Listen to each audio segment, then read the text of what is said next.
మన ఛానల్ని సపోర్ట్ చేసి ముందుకు నడుపుతున్న ప్రతి ఒక్కరికి నా హృదయపూర్వక నమస్కారాలు. ముందుగా మన ఛానల్ని ఎవరైనా ఫస్ట్ టైం చూస్తున్నట్లయితే మన ఛానల్ని సబ్స్క్రైబ్ చేసుకుని లైక్ చేసి షేర్ చేయండి. అలాగే వీడియో చూస్తున్న ప్రతి ఒక్కరూ ఓం సాయిరామ్ అని ఒక చిన్న కమెంట్ అయితే చేయటం మర్చిపోకండి. సాయిబాబా లేని ప్రదేశం లేదు. అడుగడుగున బాబా లీలలు కనిపిస్తాయి. అణువణువున బాబా రూపం అనుభూతికొస్తుంది. అందుకే బాబా మనతోనే ఉన్నారని నమ్ముతూ ముందుకు సాగాలి. ఆయన ధైర్యాన్ని, స్థైర్యాన్ని ఇస్తాడు. సమస్యలను పరిష్కరించుకునే తెలివితేటలను ఇస్తాడు. సమయస్ఫూర్తితో మెలిగే చాతుర్యాన్ని ప్రసాదిస్తాడు. అన్నిటినీ మించి ప్రశాంత చిత్తాన్ని ఇస్తాడు. ఇంతగా మనల్ని కనిపెట్టుకుని ఉండే సాయినాథునికి ఏమివ్వగలం? ఆధ్యాత్మిక చింతన పెంచుకోవటం తప్ప మనం చేయగలిగింది ఏదీ లేదు. నిశ్చల మనసును సమర్పించుకుంటే చాలు. బాబా మనల్ని ఎల్లవేళలా కంటికి రెప్పలా కాపాడుతాడు. కన్ను తెరిస్తే జననం, కన్ను మూస్తే మరణం అని అన్నారు.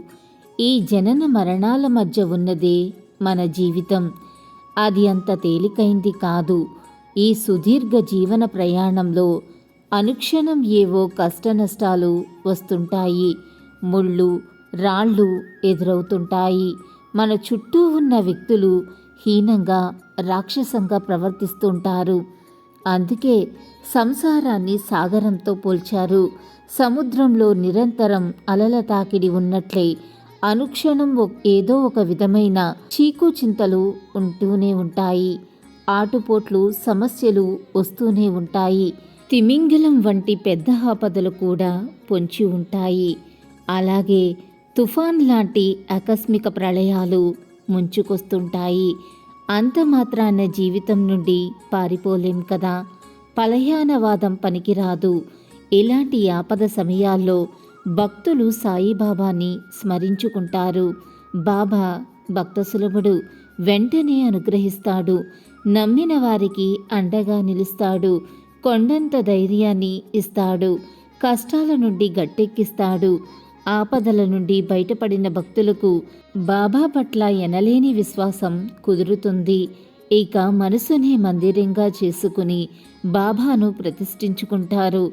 మనం చేసేది, చెయ్యాల్సింది కూడా ఇదే. ఈ వీడియో కనుక మీకు నచ్చినట్లయితే లైక్ చేయండి, షేర్ చేయండి. మరిన్ని ఆధ్యాత్మిక విషయాల కోసం మన ఛానల్ని తప్పకుండా సబ్స్క్రైబ్ చేసుకోవటం మర్చిపోకండి. ఇంకొక సరికొత్త వీడియోలో మళ్ళీ కలుసుకుందాం. అంతవరకు సర్వే జనా సుఖినో భవంతు. Thanks for watching.